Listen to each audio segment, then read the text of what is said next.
Muhammad wa ala alihi wa ashabihi wa man tabi'ahum bi ihsanin ila yaumiddin. Jemaah salat Isya yang dimuliakan Allah Subhanahu wa taala. Insyaallah pada kesempatan yang ini kita kembali melanjutkan pembacaan kitab salah satu al-usul karya Syekh Muhammad bin Abdul Wahhab ibn Sulaiman ibn Ali At-Tamimi rahimahullah taala. Berikut juga penjelasannya dari Syekh Muhammad ibn Shalih Al-Utsaimin rahimahullah taala. Kemarin telah kita sampaikan ucapan penyusun kitab ini, I'lam rahimakallah, ketahuilah semoga Allah merahmatimu, annahu yajibu alaina ta'allumu arba'i masail, bahwasanya menjadi kewajiban atas kita untuk mempelajari 4 perkara. Al-ula al-ilmu, yang pertama adalah belajar ilmu. Maksud ilmu di sini adalah wa huwa ma'rifatullah wa ma'rifatu nabiyhi wa ma'rifatu dini al-Islam. Poin yang pertama ini mencakup 3 hal, yaitu kita mempelajari ilmu tentang mengenal Allah Subhanahu wa taala, kemudian mengenal nabinya yaitu Nabi Muhammad sallallahu alaihi wasallam, kemudian mengenal agama Islam. Kemudian dijelaskan oleh Syekh Muhammad ibn Shalih Al-Utsaimin rahimahullah taala, yang dimaksud dengan mengenal Allah Subhanahu wa taala ay ma'rifatullah azza wa jalla bil qalbi, yaitu mengenal Allah Subhanahu wa taala dengan sepenuh hati. Tapi tidak cukup sampai di situ ya. Jadi banyak di antara manusia dia mengaku mengenal Allah Subhanahu wa taala tetapi tidak dengan pengenalan yang sebenarnya. Jadi ma'rifatullah, pengenalan kepada Allah Subhanahu wa taala ini harus ada turunannya, yaitu ma'rifatan tastazimu qabula ma syara'ahu wal il'an wal inqiyad lahu, yaitu kita ma'rifatullah, mengenal Allah Subhanahu wa taala dengan pengenalan yang berkonsekuensi atau yang mengakibatkan suatu keharusan bagi kita untuk menerima apa yang disyariatkan oleh Allah Subhanahu wa taala dan kita tunduk patuh kepada Allah Subhanahu wa taala. Kemudian wa tahkim syariatihi allati jaa biha rasuluhu Muhammad sallallahu alaihi wasallam, dan juga berkonsekuensi yaitu kita berhukum dengan syariat Allah Subhanahu wa taala yang dibawa oleh rasulnya yaitu Nabi Muhammad sallallahu alaihi wasallam. Wa yata'arrafu al-'abdu 'ala rabbih bin nazari fil ayati asy-syar'iyyati fi kitabillahi 'azza wa jalla wa sunnati rasulih sallallahu alaihi wasallam. Dan seorang hamba mengenal Allah Subhanahu wa taala yaitu dengan melihat kepada ayat-ayat syar'iyyah, yaitu yang bersumber dari Al-Quran, kitab Allah Subhanahu wa taala, dan juga sunnah nabinya yaitu Nabi Muhammad sallallahu alaihi wasallam. Jadi siapa yang ingin semakin dekat dengan Allah dan semakin mengenal Allah, maka harus mempelajari Al-Quran dan sunnah Nabi, hadis-hadis Nabi sallallahu alaihi wasallam. Karena tidaklah Allah dikenal, tidaklah Allah didekati, tidaklah Allah diibadahi kecuali melalui Al-Quran dan hadis. Jadi melalui kita belajar mengkaji Al-Quran dan hadis. Kemudian wan nazar fil ayat al-kauniyah allati hiya al-makhluqat, dan juga kita mengenal Allah Subhanahu wa taala dengan kita merenungi ayat-ayat kauniyah, yaitu ayat-ayat yang ada di alam semesta ini, tanda-tanda kebesaran Allah Subhanahu wa taala, yang mana ini semua adalah makhluk-makhluk yang diciptakan oleh Allah Subhanahu wa taala. Fa innal insana kullama nadhara fi tilkal ayat izdada ilman bi khaliqihi wa ma'budihi. Masyaallah. Dan seorang insan, seorang hamba, setiap kali dia merenungi ayat-ayat atau tanda-tanda kekuasaan kebesaran Allah Subhanahu wa taala yang ada di alam semesta ini, maka akan semakin bertambah ilmunya, bertambah pengetahuannya, bertambah pengenalannya terhadap Allah Subhanahu wa taala, sang pencipta dan Tuhan yang berhak untuk diibadahi. Masya Allah. Maka perlu bagi kita sebagai seorang hamba untuk melakukan perenungan, pentadaburan, baik terhadap ayat-ayat Al-Quran atau ayat-ayat yang ada di alam semesta ini. Makanya tidak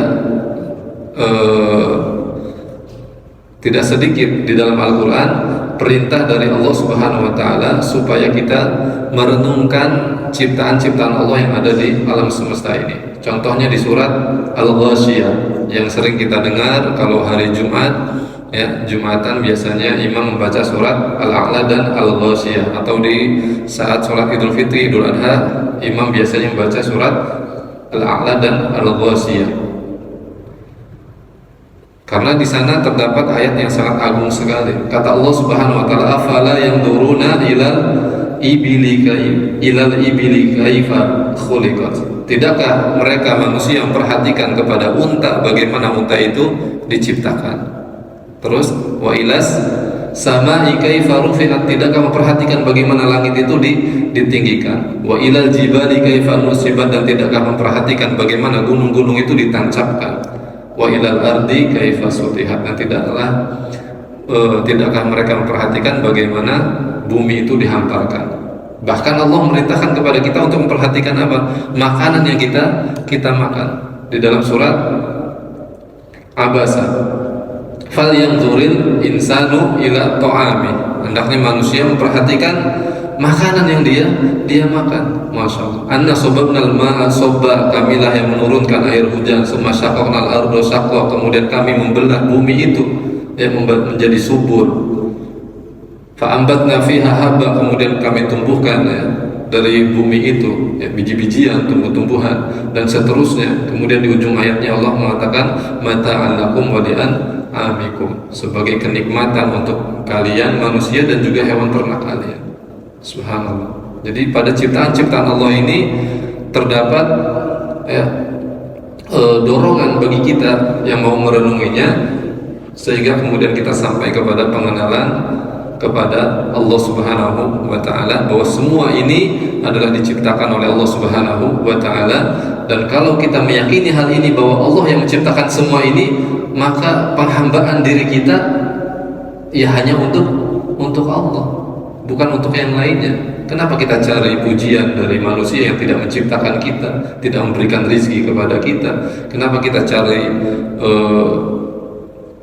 validasi, ya, dari manusia yang tidak menciptakan kita, tidak memberi rezeki kepada kita, dan seterusnya? Cukup Allah Subhanahu wa Ta'ala, ya, yang mana kepadanya kita menghambakan diri kita mencari validasi sebagai diri bahwa kita ini hamba Allah Subhanahu wa Ta'ala. Kemudian Allah SWT berfirman dalam surat Al-Dzariyat ayat 20-21, wa fil ardi ayatul lil muqinin, di bumi ini terdapat banyak tanda-tanda kebesaran Allah bagi orang-orang yang memiliki keyakinan. Kemudian kata Allah, wa fi anfusikum. Masya Allah, tidak jauh-jauh, tidak perlu kita melihat alam semesta ini. Justru kata Allah, wa fi anfusikum, pada dirimu sendiri. Afala tubsirun, tidakkah engkau memperhatikan? Coba kalau kita bercermin, Bapak-bapak, pernahkah kita merenungi mata kita, hidung kita, telinga kita, rambut kita, mulut kita, lisan kita? Pernahkah kita merenungi semua ini? Bagaimana Allah mendesain begitu sempurna, ya, begitu rapi dan begitu detail? Kalau kita merenungi hal ini, kita akan sampai, subhanallah, begitu dahsyat, begitu maha besar Allah, ya. Makanya kata Allah apa? Laqad khalaqnal insana fi ahsani taqwim. Sungguh kami telah menciptakan manusia pada bentuk yang terbaik. Kata Allah, wa fi anfusikum afala tubsirun, dan pada diri kalian sendiri tidakkah kalian memperhatikan dan merenunginya? Jadi seseorang jikalau ingin sampai kepada pengenalan, ya, kepada Allah Subhanahu wa Ta'ala dengan pengenalan yang baik dan benar, maka banyak mentadaburi Al-Quran, kemudian banyak merenungi ciptaan-ciptaan Allah Subhanahu wa Ta'ala, termasuk diri kita sendiri, ya, sebagai makhluk yang diciptakan oleh Allah Subhanahu wa Ta'ala. Kalau sudah sampai pada titik itu, maka kita akan mudah untuk tunduk patuh kepada Allah Subhanahu wa Ta'ala. Kemudian mengenal Nabi Shallallahu Alaihi Wasallam, maksudnya adalah sama, ya, pengenalan kepada Nabi Muhammad itu bukan sekedar kita mengenal Nabi saja. Kalau ditanya siapa Nabi Anda, siapa Rasul Anda, tentu kita menjawabnya siapa? Muhammad Shallallahu Alaihi Wasallam. Tetapi, ya, pengenalan tastalzimu qabula ma jaa bihi minal huda wa dinil haq, yaitu pengenalan kita kepada Nabi adalah pengenalan yang berkonsekuensi, ya, mengakibatkan suatu keharusan kita menerima apa yang dibawa oleh Nabi SAW berupa petunjuk dan agama yang benar. Jadi ada 5, ya, ini yang perlu kita pahami, ya, Bapak-Bapak yang dimuliakan Allah SWT. Tanda kita betul-betul mengenal Nabi harus terpenuhi 5 ini. Yang pertama adalah menerima apa yang dibawa oleh Nabi berupa petunjuk dan agama yang benar, yaitu agama Islam. Kemudian yang kedua adalah kita membenarkan tasdiku fima akhbar. Kita membenarkan semua apa yang dikabarkan oleh Nabi Shallallahu Alaihi Wasallam. Kemudian wamtisalu amrihi fima amar.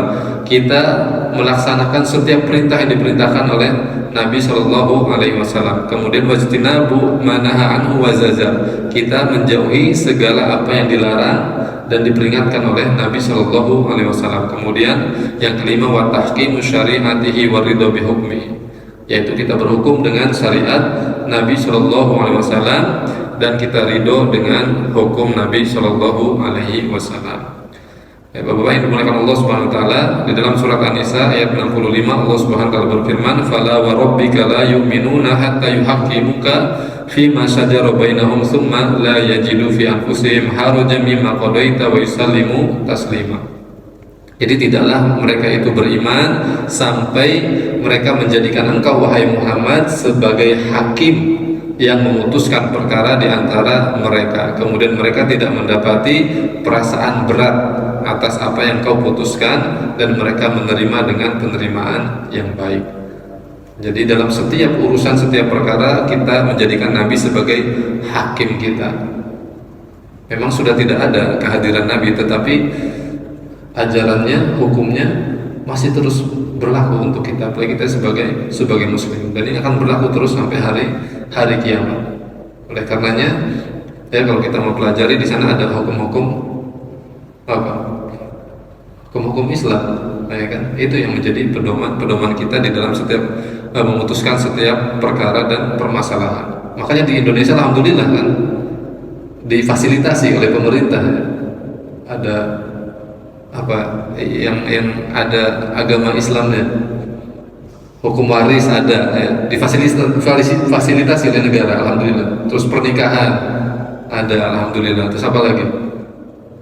Banyak yang lainnya, alhamdulillah. Ini mudah-mudahan sebagai tanda kita ridho, ya, menerima dengan ajaran Nabi Shallallahu Alaihi Wasallam.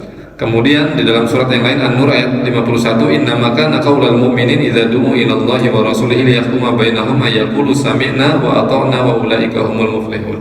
Jadi karakter orang-orang yang beriman ketika diseru, ya, untuk berhukum kepada hukum Allah dan Rasulnya, maka mereka mengucapkan sami'na wa ata'na, kami dengar, kami taat. Ya sudah, ini keputusannya. Allah menetapkan ini hukumnya, Nabi Muhammad SAW menetapkan ini hukumnya, kita mengikuti, kita dengar dan kita taati. Misalkan contohnya hukum waris, banyak di tengah-tengah masyarakat, ya, ketika menetapkan hukum waris tidak mau mengikuti aturan Allah Subhanahu wa taala. Padahal Allah itu tidak pernah menjelaskan di Al-Qur'an dengan detail suatu permasalahan kecuali masalah apa? Waris. Ada di surat An-Nisa lengkap disebutkan oleh Allah bagian-bagiannya. Suami kalau meninggal begini bagian istri, terus anaknya seperti ini, kemudian bapaknya segini, ibunya segini, detail disebutkan oleh Allah Subhanahu wa taala, menunjukkan pentingnya hukum waris. Dan juga ilmu yang akan diangkat pertama kali, kata Nabi SAW, adalah ilmu waris, sehingga nanti banyak manusia yang bersengketa, ribut, berselisih, bahkan antara orang tua, anak, antara sesama saudara, gara-gara waris. Dan itu sudah terjadi, ya, di zaman sekarang ini. Waliyadzubillah. Banyak yang ini juga, ya, kepada saya tanya-tanya, tapi saya menjawab, saya tidak bisa menjawab secara detail masalah waris karena saya tidak mendalami, ya. Tetapi beberapa curhat, ya, gara-gara masalah harta waris bubar hubungan keluarga, waliyadzubillah, sampai gontok-gontokan antara adik dan kakak, bahkan sampai ada yang menangis, ya, curhat masalah hal ini, luar biasa, ya. Kemudian kata Imam Ahmad ketika menafsirkan firman Allah Subhanahu wa taala dalam surat An-Nur ayat 63, "Falyahdharil ladzina yukhalifuna an amrihi an tusibahum fitnatun aw yusibahum adzabun alim." Maka hendaknya takut orang-orang yang menyelisihi perintah Nabi SAW, mereka itu ditimpa fitnah atau ditimpa azab yang pedih. Waliyadzubillah. Jadi ancamannya sangat serius kalau kita menyelisihi